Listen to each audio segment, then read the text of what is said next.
And we're back to learning Gimp in here, day 93. Let me show you how you can create a radial gradient and a general gradient with a different shape. We create an empty layer first, let me call that gradient and make sure it's transparent. And now I add the gradient, and the default is a linear gradient. We've talked about that in the last couple of videos.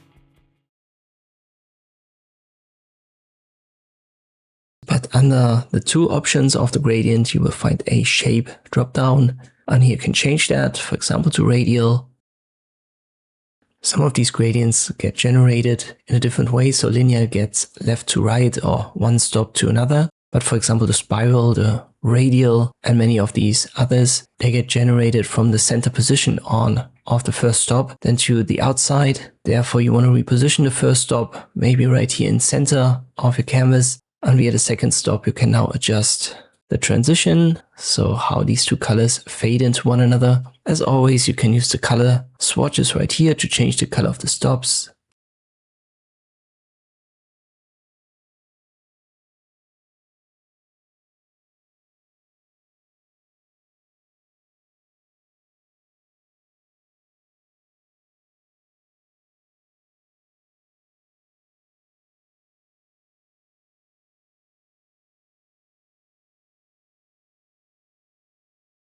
And then there's also this position right here for the midpoint that you can adjust. If you double click on the line, you can add more color stops. Let me make that, for example, green.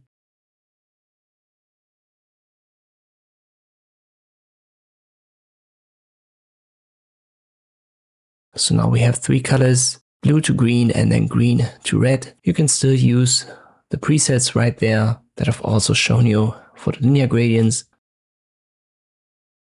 So all of that works for different shapes as well. Even for complex shapes like here the spiral. And this is how you can create a radial gradient in Gimp. I hope this video was helpful. Thank you for watching and I'll see you next time.